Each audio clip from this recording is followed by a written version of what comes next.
چې کله انسان د الله جل جلاله په فیصله باندې راضي شي یا دا ورته معلومه شي چې په مخلوقاتو کې دا نعمتونه الله جل جلاله تقسیم کړي دي زما په حسد سره د چانه نعمت نه اغستل کیږي نه زایل کیږي نو دا کس به د هیڅ چا سره حسد ونه کړي یعنی چې کله انسان دا سوچ وکړي چې الله تعالی دا ټول عالم پیدا کړی دی او بیا د خپل حکمت او مصلحت په بنا خلق ته مختلف قسمه نعمتونه ورکړي دي چاته د مال او دولت نعمت ورکړي چاته د صحت نعمت ورکړي دي چاته د علم نعمت ورکړي دي او چاته نور خاص نعمتونه ورکړي دي دا ټول د تقدیر فیصله دي په دې باندې ناراض کېدل نه دي پکار زکا د الله جل جلاله په فیصله باندې ناراضه کېدل په هغه باندې اعتراض کول دي نو چې کله انسان دا سوچ وکړي نو دا به د هیڅ چا سره حسد ونه کړي او بلدا چې الله تعالی چې دته د باز نعمتونه نه دی ورکړي نو کې دې شي په دې کې هم د خیر وي زکا کدا باز نعمتونه دته هم ورکړي وي نو کې دې شي چې دې په وجه د فساد کې اخته شوی وي ذکر خو الله تعالی فرمای ولا تتمنوا ما فضل الله به بعضكم على بعض او الله تعالی چې په تاسو کې یو بل باندې کوم فضیلت ورکړي دي تاسو د هغه تمنا مکوئ په هر انسان باندې الله تعالی بشمار نعمتونه کړي دي کې انسان دا ځان ته را مستحضر کړي نو بیا به هیڅ کله د بل چا په نعمتونو باندې حسد ونه کړي ذکر خو علامه ابن سیرین رحمت الله علیه فرمای ما حسدت احدا على شيء من امر الدنيا لانه ان كان من اهل الجنه فكيف احسده على الدنيا وهي حقيره في الجنه ما د دنیا پس باندې د هیڅ چا سره حسد نه دی کړي زکا کدا کس جنتی وي نو زو سره څنګه په دنیا کې حسد وکړم حالانکه دتا په جنت کې کوم نعمتونه ملاويږي نو دا د دنیا د جنت د نعمتونو مقابله کې حقیر او سپکه ده دا دنیا چې دا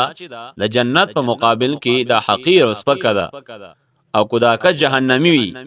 نو بیا سره د سره په دنیا کې حسد وکړه دا خو حسم جهنمی دي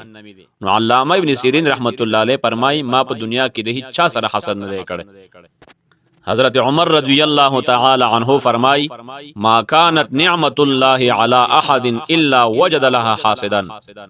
بچا باندې چې هم الله تعالی سره نعمت وکړي نو دا به د دې نعمت سره حسد کوون کې عمومي یعنی د هر نعمت د پاره حسد کوون کې شتا او دا ښکارا خبره ده چې څومره په انسان کې کمال زیات وي او نعمتونه ور باندې ډیر وي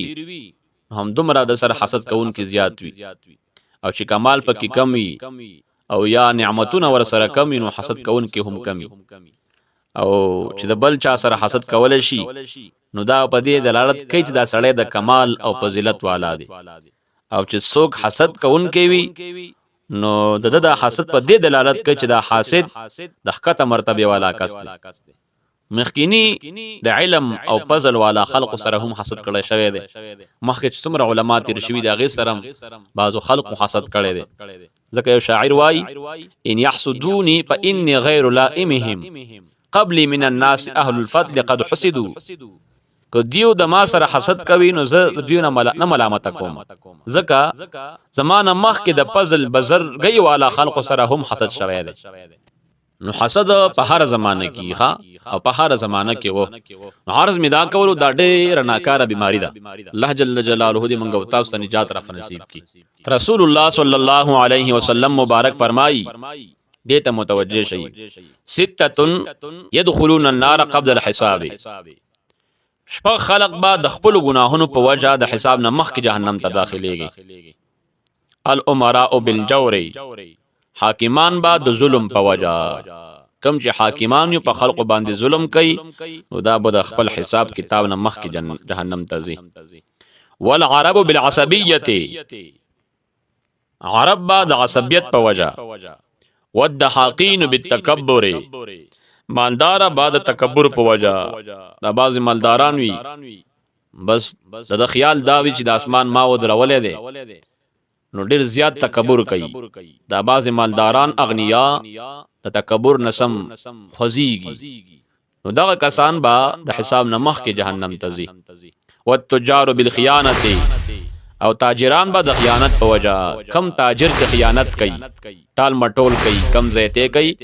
نو دا به د حساب نه مخ کې جهنم تزي واهل الرستاق بالجهاله او د خیمو والا باندچیان د جهالت په وجه بداده جهنم مستحق ګرځيږي او بیا نبی کریم علیه السلام مبارک کو فرمایل والعلماء بالحسد یعنی کوم علما چې د علم د دنیا د ګټلو د پاره وکړي په دوی کې بیا بعضی د بعضو سره حسد کوي نو دا به د جهنم مستحق ګرځيږي الله تعالی دې وساتي نو دا شپږ کسان داسې دي چې دا به جهنم مستحقین ګرځيږي او دا خبر یاد ساتي سوچ حسد نه کوي نو ها خلق کامیاب دي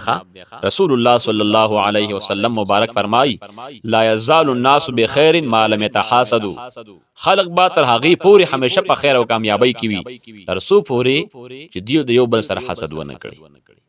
او حسد چې نه کدا بهترین خلق ده رسول الله صلی الله علیه وسلم مبارک نه تپوس وشو ای الناس افضل فخلقو کی افضل کا سوق ده نبی کریم علیہ السلام مبارک ورته فرمایل کل مخموم القلب صدوق اللسان فخلقو کی افضل هغه کس ده چې مخموم القلب یعنی سلیم القلب وي او صدوق اللسان یعنی رښتینی جبی والا وي چې رښتیا خبرې کوي دا ډېر غوړه ده صحابه کرام رضوان الله علیهم اجمعین فرمایل صدوق اللسان خو مونږ پیژنو خدا مخموم القلب څوک دی مخموم القلب نبی کریم علیه السلام مبارک ورته فرمایل هو التقی النقی لا اسم فيه ولا بغي ولا غل ولا حسد دا مخموم القلب هغه کس دی چې ځان د ګناهونو نه ساتي صفاز زړه والا وي ګناه هم نه کوي او ګناه هم پکې نه په خلق ظلم هم نه کوي په زړه کې بغض کینه او حسد هم نه دا مخموم القلب دی چې پاک سړی وي ګناهونه نه کوي د چا سره حسد بغض نه کوي کینه نه کوي نو دا مخموم القلب دی نبی کریم علیه السلام مبارک پر باندې دا غوړه سړی نو عرض میدا کولو حسد ډېر بد بیماری ده انسان بدنم کمزور کوي د انسان دینم کمزور کوي د انسان د نیکیم خوري او زمنګ د ادب کتابونو دا خبره لیکي الحسد وصداء الحديد لا يزال حتى ياكله دا حسد چې دا پشان د زنګ د وسپانه دی چې دا وسپونی پورې دا زنګ وی او وسپنه ختمه کړي نه وینو زنګ ته نه لري کیږي نو کوم انسان چې حسد ختم کړي نه او د ځان نه وستل نه نو دا انسان بربادي دینم بربادي دنیا هم بربادي بدن هم کمزوري کیږي الله تعالی دې موږ او تاسو د حسد نه وساتي